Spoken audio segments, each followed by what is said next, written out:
Article 129. Search warrants maliciously obtained and abused in the service of those legally obtained.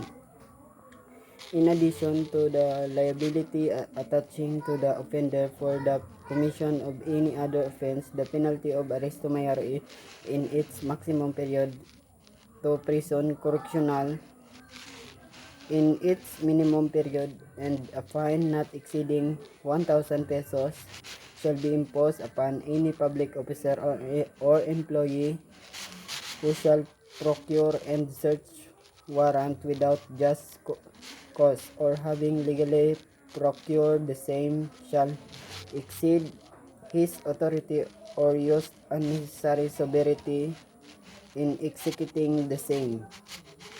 Number 1. What are the punishable acts in connection with search warrant? Act punishable in connection with search warrant. Number 1. By procuring a search warrant without just cause, sa pamamagitan ng pagkuha ng search warrant na walang tapat na dahilan.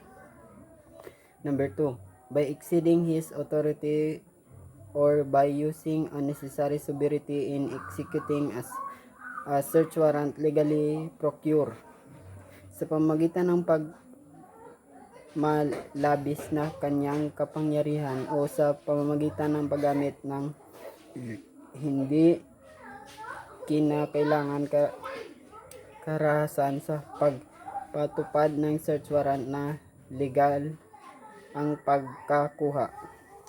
Number 2. What are the elements of procuring a search warrant without just cause? Elements of procuring a search warrant without just cause. Number 1. That the offender is a public officer or employee na ang may sala ay isang opisyal publiko o empleyado. Number 2. That the procures a search warrant, na kumuha siya ng search warrant. Number 3. That there is no just cause, na walang tapat na dahilan. Number 3.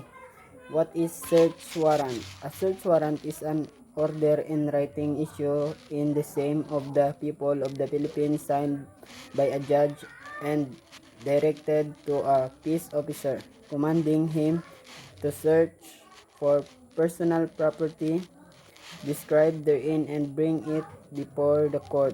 Section 1, Rule 126, Revised Rules of Criminal Procedure. Ang search warrant ay isang utos na sulat na inilabas sa pangalan ng mga tao ng Pilipinas, pirmado ng West at iniutos sa isang alagad ng batas. Inaatasan siyang siyasatin ang personal na pag-aari na inilarawan doon at dalhin ito sa korte. Section 1, Rule 126, Revised Rules of Criminal Procedure. Number 4. What are the personal property to be seized? A search warrant may be used for the search and seizure of the following personal property. Ang isang search warrant ay pwede ilabas para magsiyasat at pagkakuha ng mga sumusunod na pag-aari. Letter A. Subject of the offense, paksa o ginamit ng isang krimen. B. Stolen or embezzled and other proceeds or fruits of the offense. Ninakaw o kinamkam at ibang galing o mga bunga ng krimen. Letter C. Use of intended to be used as the means of committing an offense. Section 3, Rules 126, Revised Rules of Criminal Procedure. Ginamit o iniukol para gamitin bilang paraan ng pagsagawa ng krimen. Section 3, Rules 126, Revised Rules of Criminal Procedure.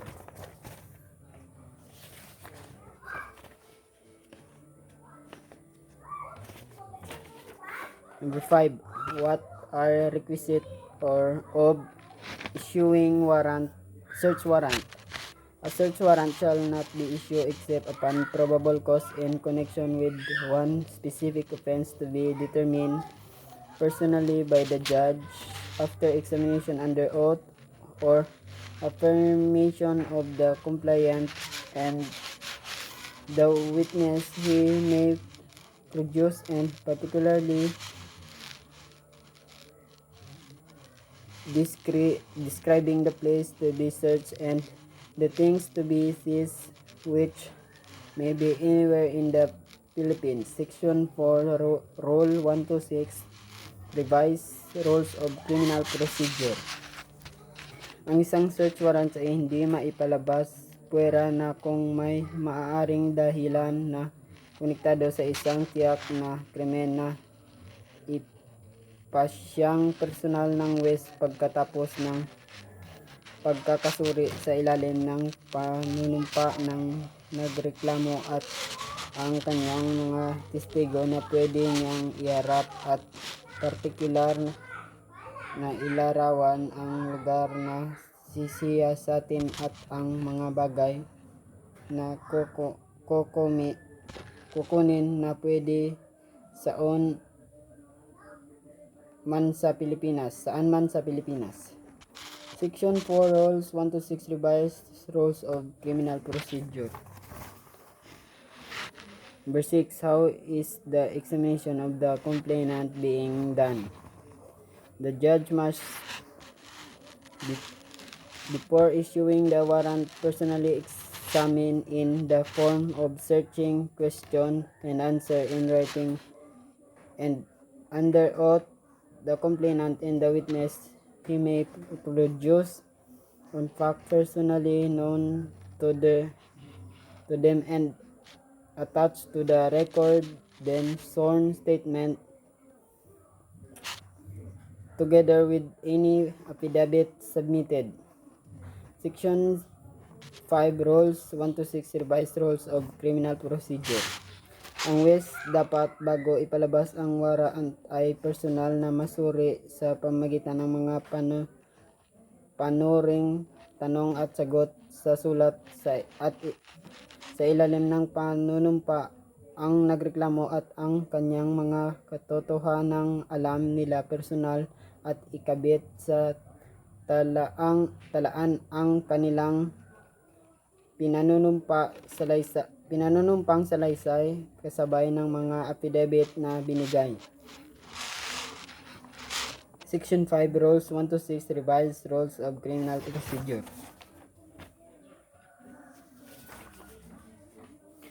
Number 7. What is the concept of right to break door or window to effect search?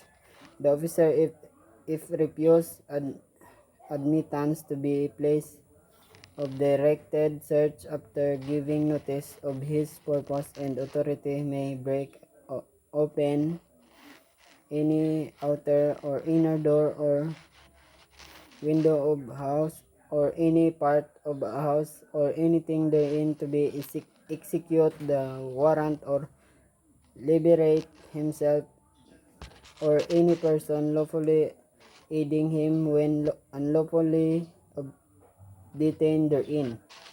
Section 7, Rules 126, Revised Rules of Criminal Procedure. Ang opisyal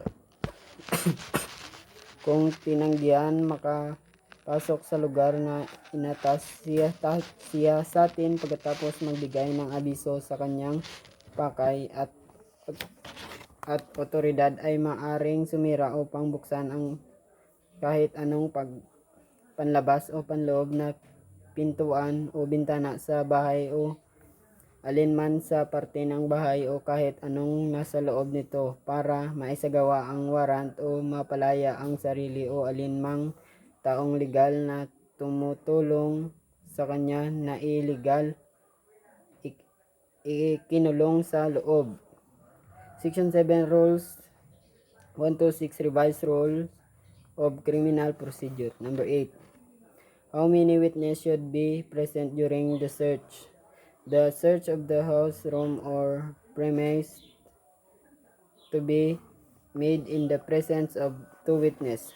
Ang pagsisiyasat ng bahay, kwarto o looban ng kinakailangang gawin sa harap ng dalawang testigo. No search of a house, room, or any other premises shall be made except in the presence of the lawful occupant thereof or any member of his family, or in the absence of the later in the presence of two witnesses of sufficient age and discretion residing in the same locality. Section 8 Rules 126 Revised Rules of Criminal Procedure. Walang pagsiyasat ng isang bahay, kwarto o kahit anong looban ang gawin puwera na lang kung nasa harapan ng legal na nakatira doon o kahit anong sakop ng kanyang pamilya o kung wala ang huli.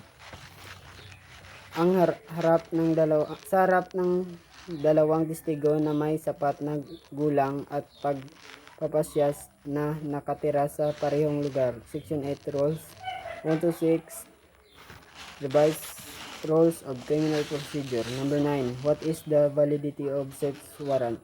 A search warrant shall be valid for 10 days from its date.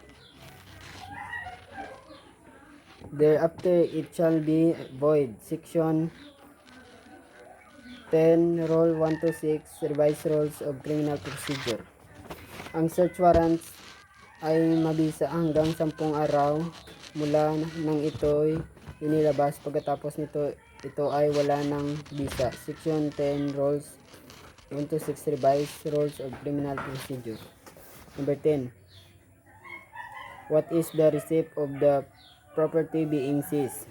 The officer seizing the property under the warrant must give a detailed receipt for the same to the lawful occupant of the premises in whose presence the search and seizure were made, or in the presence of at least two witnesses of sufficient age and discretion residing in the same locality leave a reception the place in which he found the seized property. Section 11 Rules 126 Revised Rules of Criminal Procedure. Ang opisyal na kumuha ng pag-aari sa pamamagitan ng warrant ay dapat magbigay ng detalyadong resibo para sa nakuhang pag-aari sa legal na nakatira sa bahay kung saan sa harapan niya ang pagsisiyasat at pagkuha ng ginawa, o kung wala ang nakatira dapat sa harapan ay hindi kukulangin sa dalawang testigo na may sapat na gulang at pagpapasya na nakatira sa parehong lugar. Iwanan ang resibo sa lugar kung saan nakita niya ang kinuhang pag-aari. Section 11 Rules 126 Revised Rules of Criminal Procedure.